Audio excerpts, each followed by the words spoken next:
Thanks so much for joining us for our first installment of Remarks, Expert Opinions hosted live by KLSAR.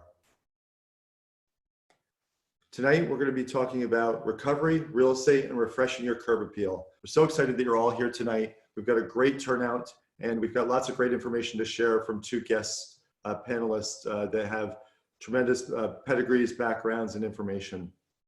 My name is Michael Latman. I am the principal owner and broker of record of Keeneland Latman Sotheby's International Realty, affectionately known as KLSAR. So tonight, when I use the words or the phrase KLSAR, you'll know what we're referring to.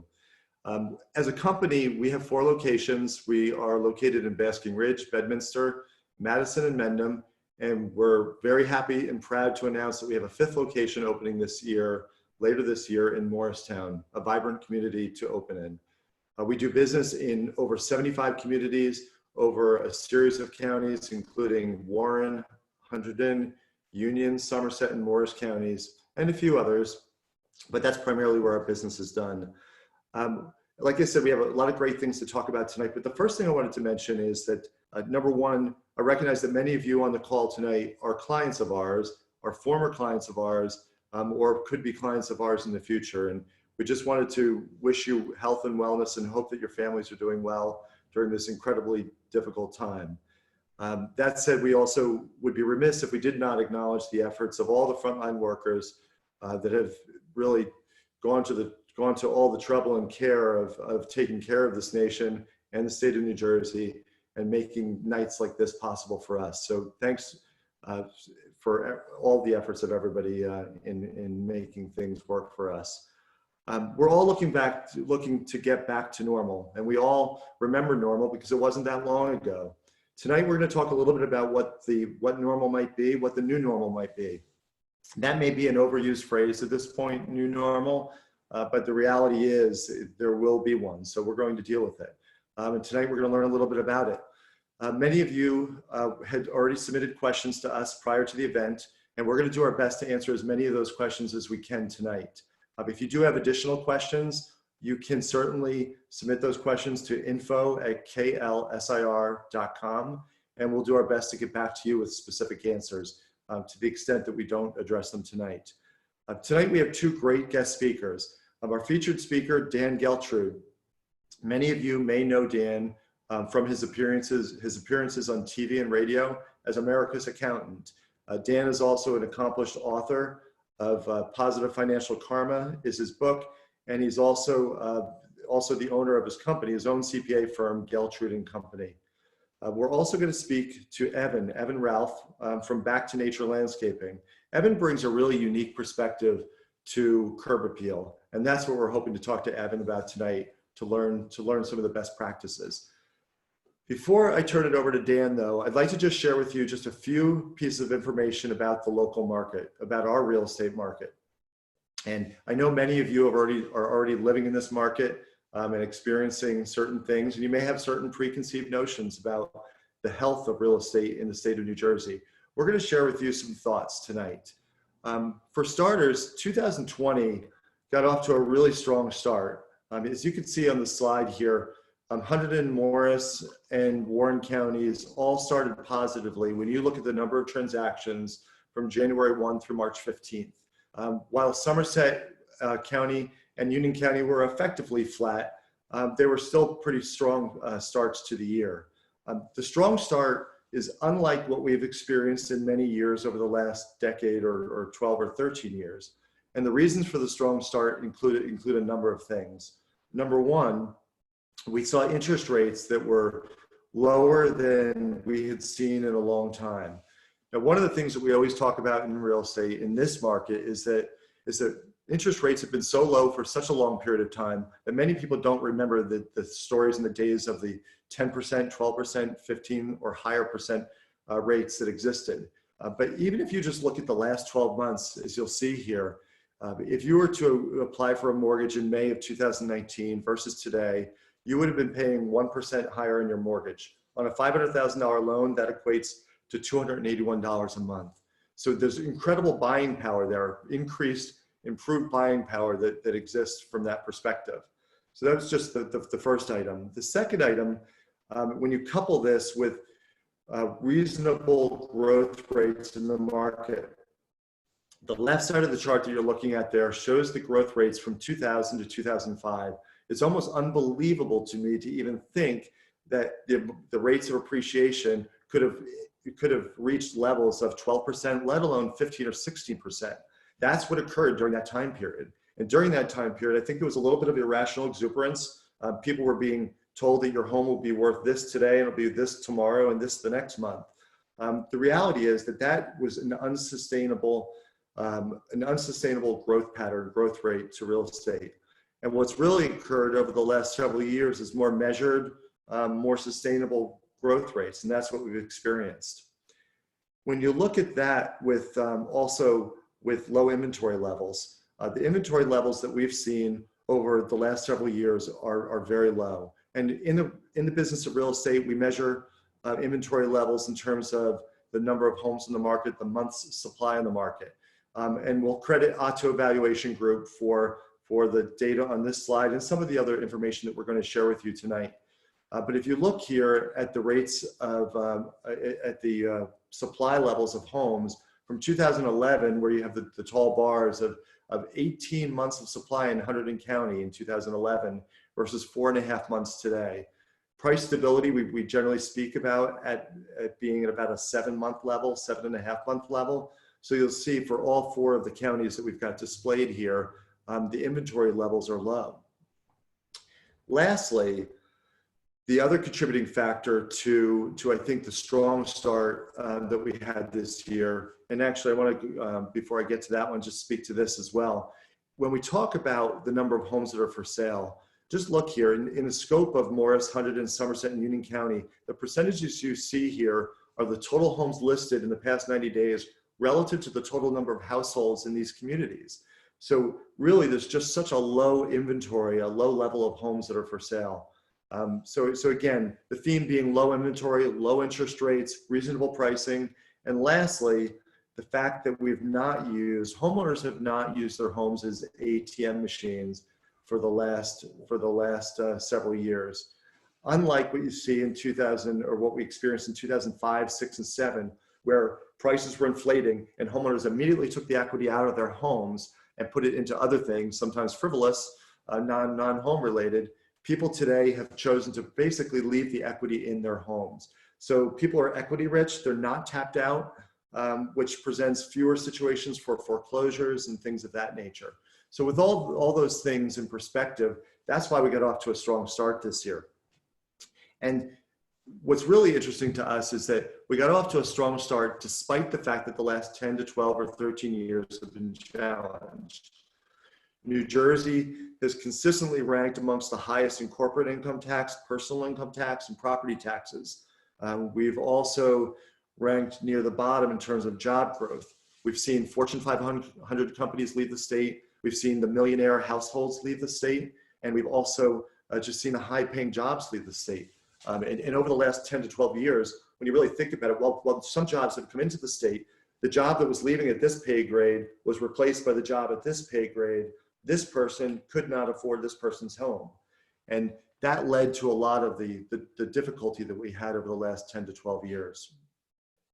That said, despite all of these challenges, we started 2020 strong. These are the numbers that we showed at the beginning of the presentation.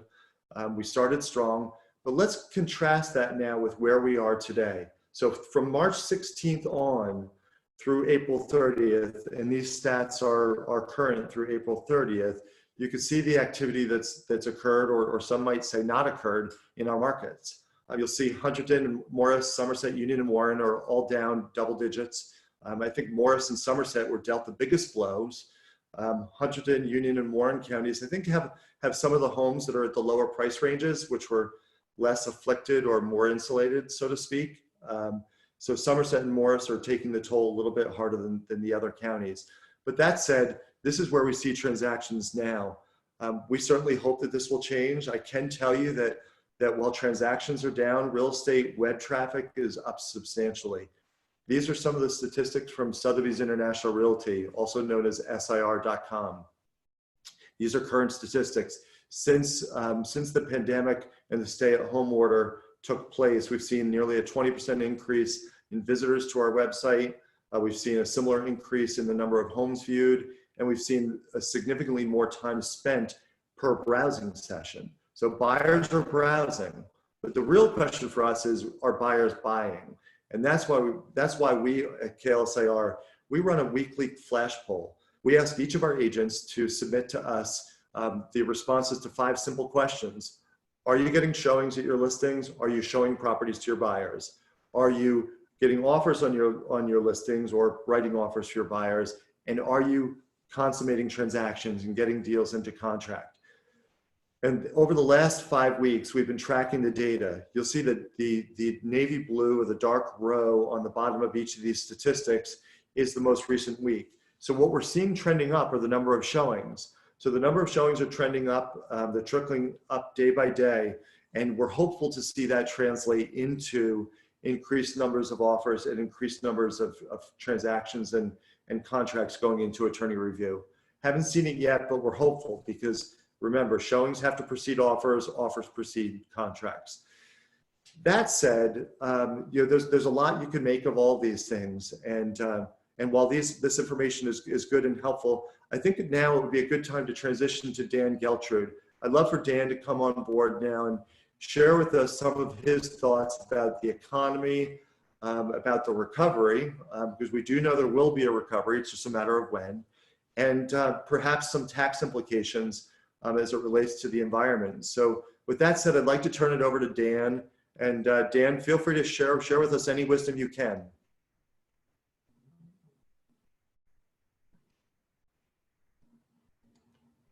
We're just working with Dan to get his microphone set right now. So just bear with us one moment. Am I on now? You're on, Dan. The stage is yours. Thank you, Mike. I appreciate that. So let me start off with a couple qualifications, like any good accountant should start with. So first, let me say this. The coronavirus is clearly no joke. This is serious business. It's had a tremendous impact on our country and the world. And I just want everyone to know that the things that I talk about tonight are not being insensitive to what people are going through in what is a worldwide health crisis. So I want everyone to realize I'm not a doctor, and what I say is really through the lens of economics. That's point one. Point two relates to politics. No matter what I say tonight has nothing to do with pro this person, against that person, for this party, against that party. There have been plenty of times where I have been on television and I have agreed with Donald Trump just as many times as I have disagreed with Donald Trump. So I like to view myself as calling balls and strikes, and it doesn't matter what team is pitching. It is what it is. So that's where I'm going to start. So what I generally do is I take economic, political, worldwide events, and I translate them. Just that simple, because think about when you are getting information on the news or wherever that's coming from, you may be watching, you may be reading about certain things, and ultimately you say, what does this mean? And more importantly, what does this mean to me? So I always take the perspective when I am talking about various topics to try to take it to the point where what it means to you. So that's where I'm going to be coming from tonight in talking about coronavirus, the impact on real estate, the impact on the state of New Jersey, the impact on our country. So as a matter of fact, tomorrow I will be on Neil Cavuto's show on Fox Business between 12 and 2. And if you happen to be watching that, what you'll notice is I am translating the same thing that you are going to experience tonight. So let's talk about the economy. To begin with, my view of the economy, more than anything, I don't care about what lines are intersecting and this is going up and this is going down. That's great. I'm sure that makes a lot of sense to economists, but it doesn't mean anything to me, and it probably doesn't mean anything to you. The economy, in my opinion, is nothing more than an emotion. And I would venture to say that Michael would tell you that emotion and how people feel is what's going to drive how houses are selling. Because if people are feeling good, which means they have a job, things are going well, they're apt to spend money, they're looking at moving up, whatever those things are, it all comes down to the feeling that you have. So the economic problem that we currently face is a feeling of uncertainty. So take a look at what Michael was showing you in terms of those graphs. And I was looking at them and digesting with what Michael was saying, and I think that's all good information. But ultimately, what it translated to me, a lot of uncertainty of what's going on. And that uncertainty basically puts people into a freeze. They don't want to do anything because they don't want to make a mistake. Why? Because as they're looking out into the future, that uncertainty is translating to, if I make a mistake now, it could be really, really bad. As opposed to if they're feeling good and they say, well, if I make a mistake, I make the wrong investment, I'll be able to recover, I'll make it up. People don't feel that way right now. So the economic outlook and even the stock market, driven by emotion. And you could see, for example, in the stock market, which way it's going, it's headline driven. Yeah, there's a lot of information behind that, but it really is based upon how people are feeling. So let's talk about how people are feeling in New Jersey right now. And I'm going to start off by saying not so good. Because if you were paying attention, for example, today, Governor Phil Murphy signed an executive order to carry the healthcare emergency out for another 30 days. So now what we're talking about is we are going to be in lockdown for the most part for another 30 days, which takes us to approximately June 15th. What kind of impact is that going to have? I think a negative one, because people are at the point right now where they can't take what's going on to start with. They're at their wits' end. They want to get back to work. They want to get back to life as it was before coronavirus. Well, people, that's not going to happen in New Jersey for at least another 30 days. And who knows, to the point of uncertainty, how long it'll go beyond that. And that feeling, that emotion is going to trickle down to all aspects of New Jersey's economy. So let me make a point here, which goes to what I started off about, perhaps being insensitive to people who are battling the virus or know somebody impacted or had passed away, and the political aspect. Hey, so Dan. what I'm saying now is New Jersey needs to start a process to open back up. Hey, Dan, if we can jump in for a second, your video is off. It'd be great to see your face. I know that you got dressed up for the occasion. Really? Hold on a second. Are you saying this whole time no one could see me? Now we can, no, Dan. Well, that's terrible. I apologize for that. Just goes to show you I'm technologically challenged. So I believe where I left off was talking about what New Jersey needs to do. So it's very easy right now in terms of the decision process to be conservative and say, we're not going to open up because we could really have a significant rise in the case of coronavirus victims. And that's not good. At the same time, I will tell you that if we continue to have the state on lockdown for all these businesses, we could soon be getting to a point where recovery becomes nearly impossible in the short term. For example, What's going to happen Memorial Day weekend to all these businesses at the shore, which are going to be on lockdown? What's that going to look like for them? So those types of feelings are not going to be positive for people in the state of New Jersey, which is going to impact all of us, particularly when we're seeing other states, granted, perhaps not as impacted by the virus as we are, start to open up. Do you really think that the federal government is going to come in just to rescue New Jersey? So if New Jersey doesn't start to move towards opening up economically, we are really going to be in for quite a bit of challenges. And of course, that is going to impact the real estate market. Why? Because it goes back to that point of uncertainty. So let me transition a little bit to the point of coronavirus before and after, and what that means to all of us who have businesses or, for that matter, jobs. So pre-coronavirus, we had perhaps the strongest economy any of us have seen in a very, very long time. And we have transitioned to what appears to be encroaching a depression. That is not good news.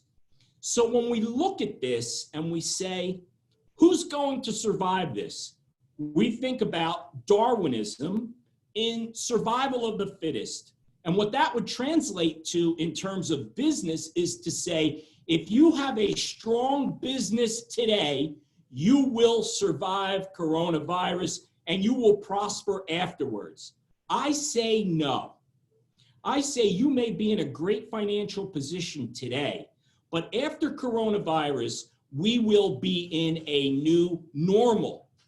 So for all of you out there to think about who is going to really succeed once this virus is passed and we are in this new world, it's going to be those who can adapt. Adaptability will absolutely dictate success and prosperity for all those next year and the year after. And what do I mean by that? So what I'm saying is you have to be able to some extent to see the future. Now, of course, none of us can do that. But at the same time, necessity is the mother of invention. So I'll give you an example. One of the business or industries that's been completely wiped out is the DJ industry, because they are serving large groups and playing music and all that. So now, where are DJs working these days? There's no place to go. So even if a DJ was in a great place, does that mean they're going to survive? Because people are already adjusting their lifestyles. So I know of one local DJ, for example, that is actually taking his business to people's houses. So he's doing delivery of music. What does that mean? It means if someone in your family is having a birthday or some type of occasion, he sets up on your front lawn, similar to where we see cars going by, and he's playing music and creating, a distant party for people who want to have that, but they can't have a large gathering. So is that going to work? Well, it's an idea. He's figuring out what his business may look like after coronavirus. So he's in transition. And at some point in time, he may get the vision of what the DJ business is going to look like going forward. And his ability to adapt will directly impact how successful he's going to be. So we have to look beyond survival and look to how we prosper after, and what does that look like? So you may be sitting there saying, well, Dan, that's great. It's just words. How does it really happen? So I will give you this piece of advice. It's not about setting goals. It's not about sitting back and saying, I'm really going to turn my business around and I'm going to be able to be super successful after coronavirus. It comes down to this. You need to set an intention. Much different than setting a goal. Setting an intention means you can already see the end result, the result of what it's going to look like. And if you can get that vision of that intention, then it's nothing more than working backwards to where you stand today. So you're talking about developing a to-do list to say, here's what I see in the future, in my business, in my industry, or perhaps you're thinking about something that didn't even exist before. And then you say, boy, that looks like it's a long way away. Just reverse the view. See yourself as there, and what are the steps that you need to take to poof, make that reality? It's the same thing as looking at, you want to climb a mountain. Now, if you're standing at the bottom of the mountain looking up, boy, it's a long way to the top. How am I going to get there? That's setting a goal. Setting an intention is standing at the top of the mountain, looking down and just saying, what steps did I take to arrive at this point? And that perspective makes all the difference. So I would tell all of you this: although the cup clearly seems half empty and getting more empty, there is opportunity out there. As we see how it impacts the real estate industry and home sales, what opportunities are there for you in this new environment? They're there. Can you see them? Can you set the intention to get there? And that's what's going to make the difference in the level of success that you will have once coronavirus passes. And it will, and we will come back economically, but we have to start acting fast. And acting fast means that you start to adapt today. You evolve. Start that evolution now. See where you need to be and simply work backwards.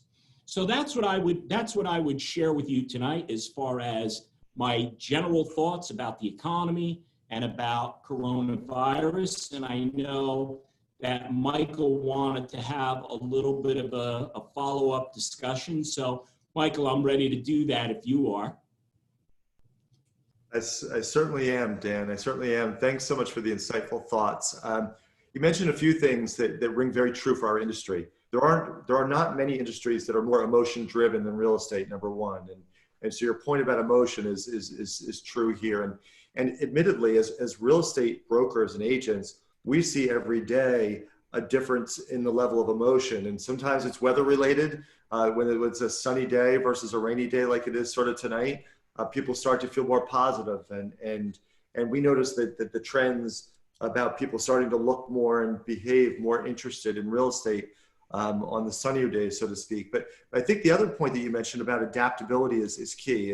And we as realtors have invested an enormous amount of time and energy over the last 6 to 8 weeks now adapting our businesses, because we realize that we cannot do a real estate showing the conventional way. Now we've got masks, we've got gloves, we've got the governor with certain edicts about what we can and can't do with one-on-one showings and things like that. So we're certainly living that adaptability. But one of the questions that I had, Dan, is we all acknowledge there will be a recovery. And there's so much discussion out there about V-shaped recoveries or U-shaped recoveries, or I've even heard about the L-shape, which I guess is really not a recovery, so to speak. But just curious, based on your comments and whatnot today, I think I have a sense for what you're thinking. But what is your thought about the recovery? U, V, W, any other letter of the alphabet?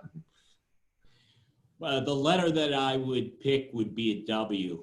And I think that really is going to ring true, because as our emotions go up and down, so will the economy and so will the stock market. And although the two are not the same, they are certainly interrelated. And we see, again, the impact our moods have about the economy in terms of what we're going to go out and buy versus try to save every penny, and how the stock market reacts. So I foresee that we are going to go up and down for quite some time. I would love for our recovery to be a V. I know the president has talked about that. I don't think that that's realistic. I think best case scenario is a U, but I still don't think that's going to be the case. And the reason I think that is because I think that the virus is going to come and go in various parts of the country. And as it does, it's going to play basically games with our minds, and we're going to end up holding back. Look, even if the governor on June 15th lifts all of the quarantines and stay at home and all that, does that mean everybody is going to go out that day and return to normal? Absolutely not. You know, it's going to be one of those things, well, you go to the restaurant first. Let me see how you do before I go, right? So again, it's going to take us a while to come back from that. But thankfully, we have short-term memories in that regard. And once we're past this, I think the foundation of our economy is very, very strong. 2008, we had some significant problems in how the economy was structured. We had weaknesses. That is not the case. And you showed a slide before related to how much equity people have in their homes right now. That's much different than what was happening 12 years ago. So I think the fundamentals of this economy are much stronger, which will lead you back to, hey, we can come back from this if the recovery starts sooner rather than later. Okay, good insight, Dan. Dan, one of the other questions that we frequently hear from prospective home sellers and people that are on the market is, should I be on the market now? And I'm not expecting you to versus 2021 versus the fall of 2020. And I'm not going to ask you that question specifically, but maybe a twist on that. Curious, from a tax implication or a tax consideration perspective, is there anything that a homeowner should be aware of as a seller in terms of selling in 2020 versus 21? Or is there really nothing that comes to mind? I don't really think that the tax code, the way it is right now, unless they make some changes that incentivize people to take certain actions. But where we stand right now, I don't think that 2020 or 21 are going to make a difference from that standpoint. Here's what it comes down to. It comes down to, what do you see in the future? Now, if any of us could see the future, well, that decision becomes much easier to say, I'm going to buy or sell in 20 versus 21 or vice versa. So you really have to take a step back and go back to what I said about intention. What is your intention related to your sale or your purchase of a home? And whatever that plan is, that's what you work around and make all the steps happen accordingly. I think for the most part, whether you're going to have a transaction this year or next year is really driven by what are your ultimate outcomes. It's not driven by the tax law right now. Okay. All right. Good. And the other question we're hearing a lot about is there's this supposition that everybody's going to flee the city and come to the suburbs. And they're going to do that for health and wellness reasons and having more space and livability. Just your thoughts on that? Do you think that's something that's likely to happen? Do you hear from your clients? I think that is a real possibility. And that is going to be one of the things that change in our lives related to how we work. So when you talk about the real estate market related to office rental or office sales, to me, that there's going to be a dramatic impact because now everybody is working remotely. I'm not saying they like it more. Some may not, but there's certainly people getting used to it. And what you're also going to have is employers saying, I could save quite a bit of money on rent and those related costs by simply having people work at home. So if you're in a situation where you're living in the city because your job is in the city, so the commute is a lot easier, and that commute no longer exists, well then why not come out to the suburbs if that's the type of living that you want? So I believe that there's absolutely a case to be made that the suburban market will get stronger post-coronavirus based upon the change in how people are working in their office or from home. Yeah, and we're actually starting to see that already, Dan, where we're receiving phone calls nearly every day from other agents and brokers that work east of here, closer to the city, or New York City agents wanting to refer their clients out to us. Some of it's for rentals, short-term rentals, long-term rentals, and some of it's for people that have just said, you know what, I want to cut the cord from the city or the urban centers and get back to suburbia. I'd be remiss if I didn't ask you, Dan, because you're obviously a really knowledgeable tax accountant and financial accountant. I'd be remiss if I didn't ask you tonight, while we have you, can you just shed some light on what are the current filing deadlines or extensions that have been granted to folks? I know that there are several people that have asked in advance of this tonight. Sure. So July 15th is the new April 15th, and that's the way you need to think. So tax returns were no longer due on April 15th, as well as tax payments. So you have the opportunity to defer filing and defer what that April 15th payment would have been with some limitations, which I'm not going to get too far in the weeds because that's really just a small group of people. But July 15th, it also goes to, for those people who would have had estimated tax payments due in the first 2 quarters, those have been suspended until July 15th. So everything has been pushed off to July 15th. And the reason being the government is trying to have people have more money in their pockets as opposed to paying it into the government, having the government hold your money because they're sending it back in the form of stimulus anyway. Right. Okay. All right, good. Dan, just one more question for you before we end this session.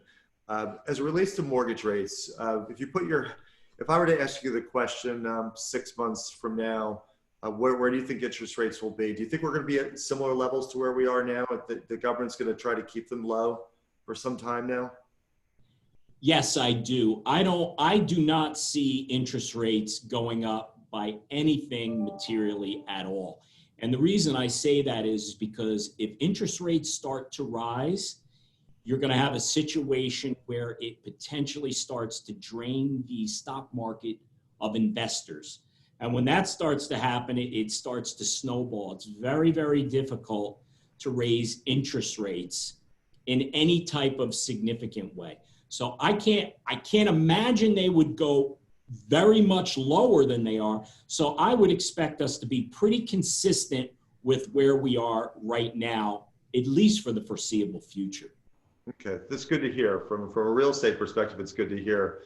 I'm sure glad that we're not commercial brokers today, as you mentioned earlier. And I know I said that was the last question, but just one other thought, Dan. What's the number one question? I know you do a lot of speaking engagements. You speak to a lot of folks and companies. Is there any other question that we should be asking you tonight that you think that you hear frequently from others?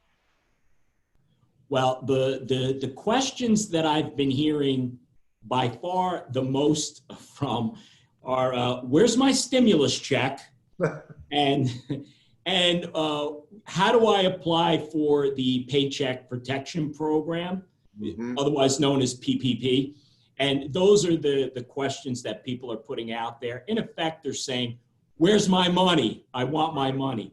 So what I would tell all of you related to that is, I am not so sure how much more we should expect the federal government to do. And here's my insight on that. We happen to be in a very bad place, meaning the New York metropolitan area, both economically and related to coronavirus cases. What's going to happen, in my opinion, is we are going to see other places in the nation start to recover. And I don't think the federal government is going to roll out stimulus just to rescue the New York metropolitan area. I don't see it. So I would tell people, start with that vision of what you're going to be doing post-coronavirus, because I'm not so sure that we're going to have a lot of stimulus coming to help us in this part of the country. So don't plan on that 8-week forgiveness period of the PPP program to be extended necessarily or anything like that. It could be. I would not expect it because I believe when you're talking about that 2-month window, which takes us into July, I think a lot of the rest of the country will already be on the path of reopening and economic recovery. I don't think we're going to be there based upon the governor talking about not opening things until June 15th. So that 8-week period of the stimulus in PPP is basically running out at that point. So I don't think we're in a good situation in New Jersey. Okay, good. Great insight tonight, Dan. As always, we thank you so much for spending the time. I know that the crowd that we have is very appreciative as well. But your insight's terrific, and we'll continue the conversation. Thanks, Mike. Thank you, Dan. I'd like to now turn it to Evan Ralph from Back to Nature. Evan is an accomplished landscape design architect who really brings a unique visual eye to things. And we've asked Evan to talk tonight in particular about what are the things that you could do to refresh your curb appeal.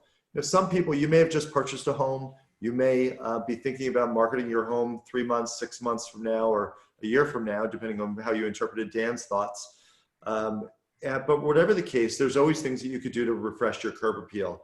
We've asked Evan to share with us some of his insights into the most important things that one can do to do just that. So Evan, welcome aboard. Thanks for being with us tonight. Thank you so much, Michael. Can you hear me all right? We hear you really well. Oh, perfect.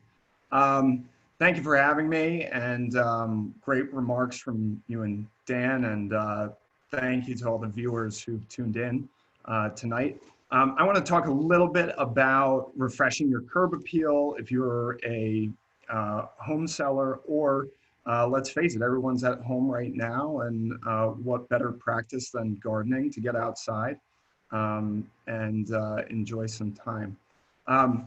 So as an introduction, I'm the design director for a firm called Back to Nature Home and Garden. We're a design build firm. We work in the tri-state area. We do mainly residential projects. This first slide here is a project we have out in Hunterdon County.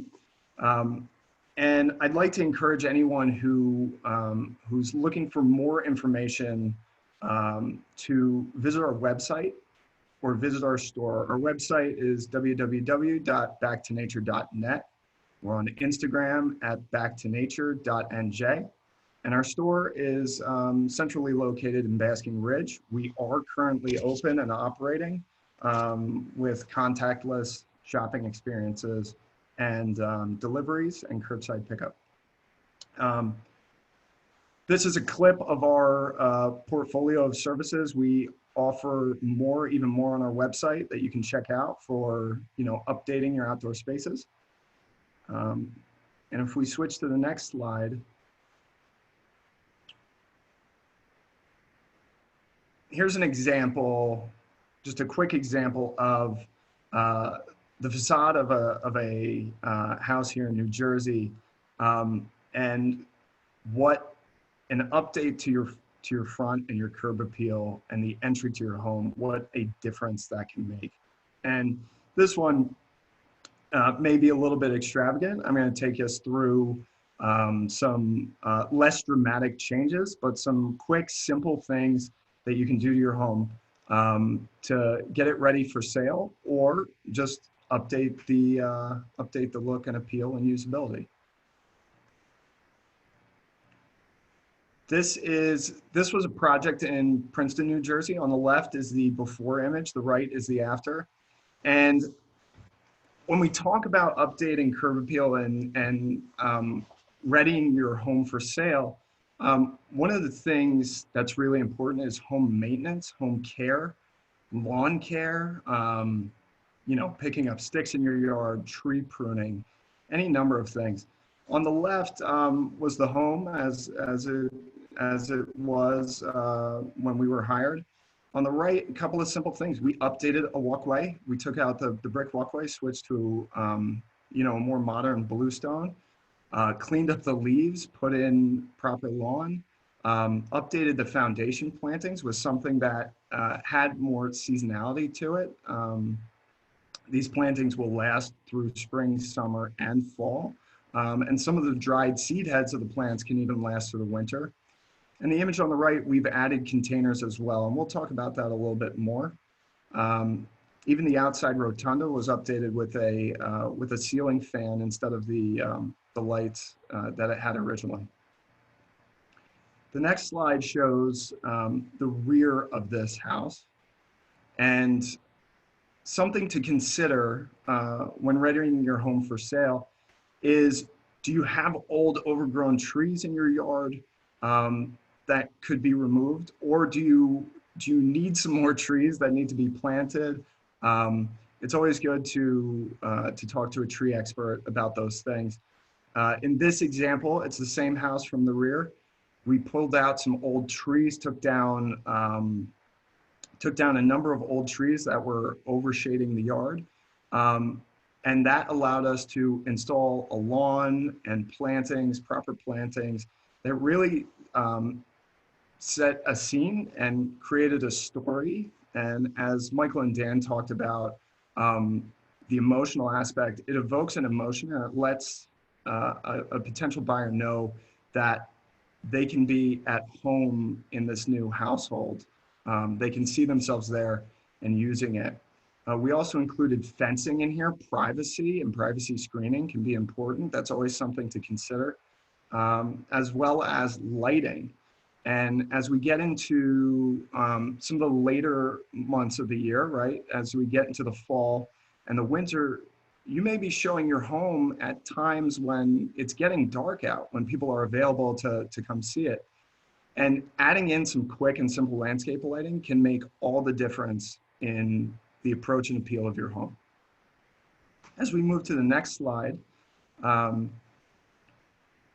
this was another home we worked on in Basking Ridge, built pre-Constitution. The porch, although it's covered in mums and pumpkins, and this was a fall photo, is fairly dilapidated. So we came up with a plan to refresh it.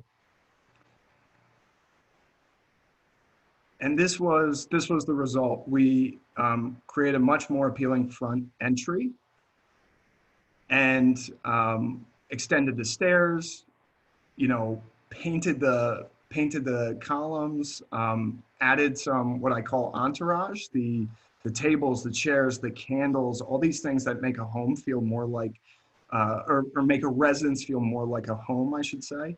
A new pathway that was stable, and some plantings, mulch, and containers, and seasonal containers. We can advance to the next slide. This was a courtyard for a Morristown townhome, just a small courtyard in the rear of a house. And it was completely overgrown. There were pavers down and some chairs and tables. Again, just doing a simple alteration like adding new paving or expanding the paving, and adding in some planters that really give the space some character, that someone can envision themselves there, helps to rejuvenate a space and can help with a home sale.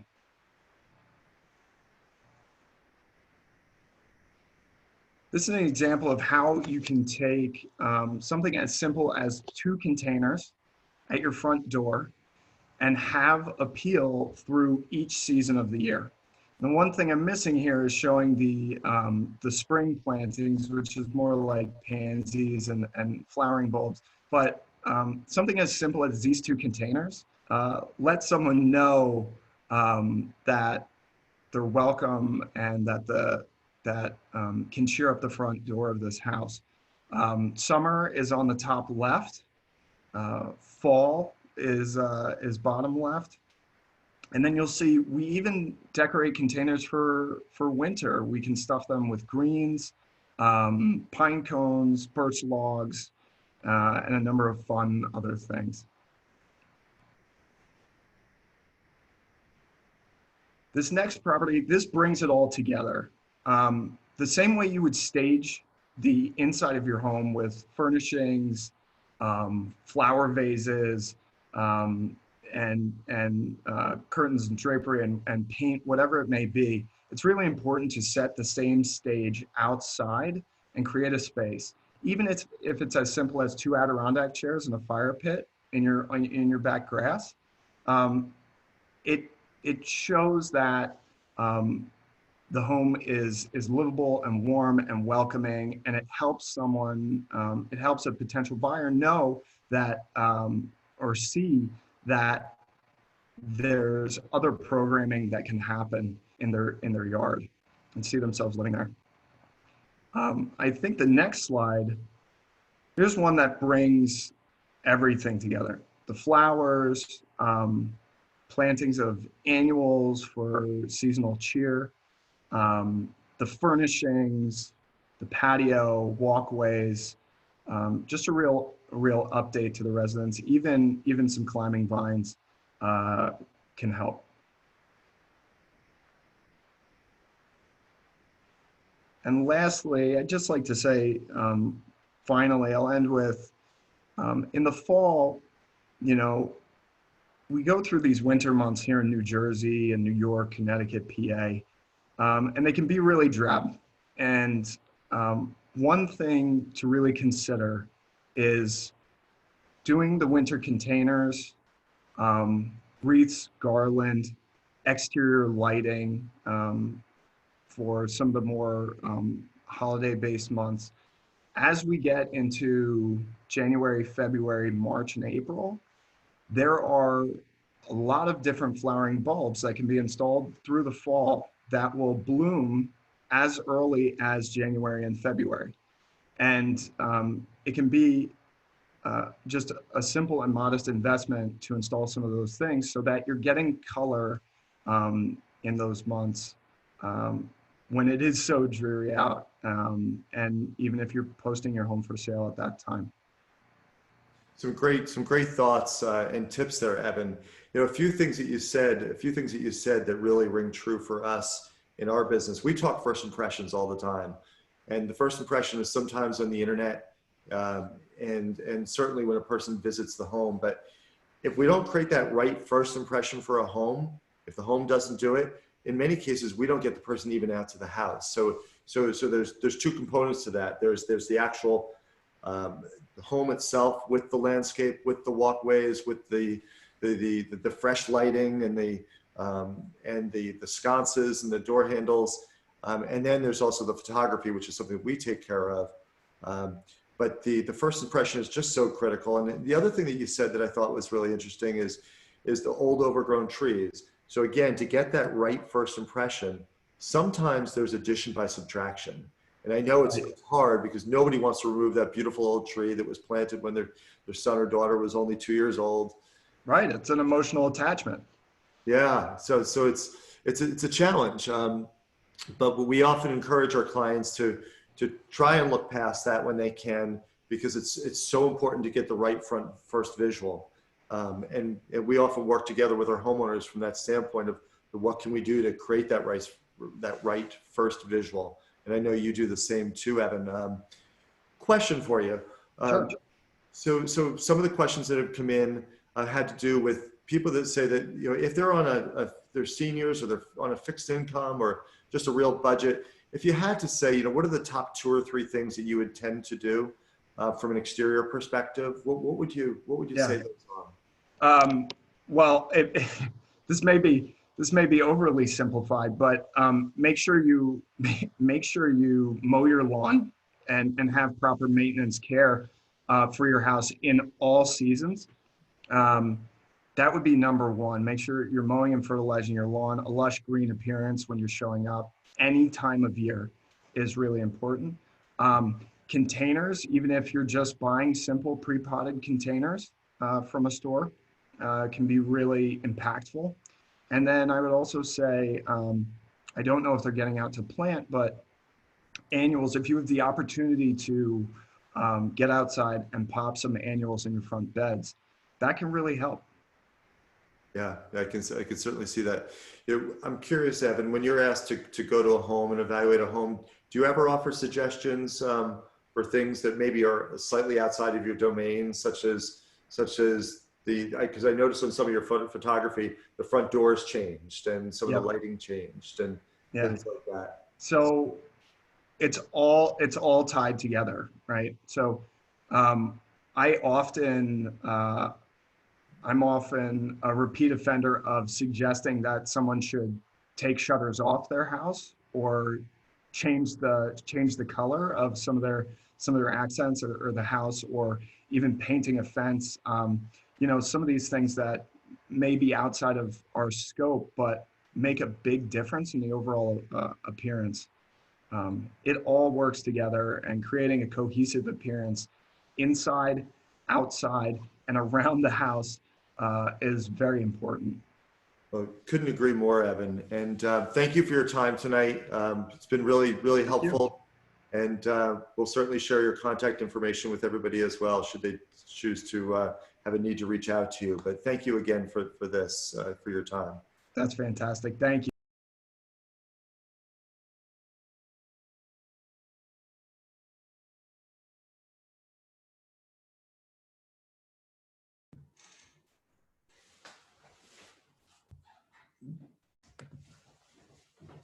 Okay, I believe we're back. And I just wanted to thank everybody again this evening for the time you've taken. I hope you found the information insightful and valuable from both Dan Geltrude and from Evan Ralph. We're constantly monitoring this market. We're adapting to this market. It's a new normal every day. We're learning things every day as well. But through tools like our flash poll and virtual showings, we're trying to stay in front of the market. That said, when this is over, in the next day or so, you're going to receive an email just asking for feedback on tonight's session. We'd welcome any feedback you have, and we're also going to ask some questions as it relates to you and your homes and what your thoughts are. So thank you again for taking the time tonight. It's our first ever remark session. We hope you've enjoyed it, and we certainly look forward to seeing you on the next one. Thanks so much, everybody. Have a good night.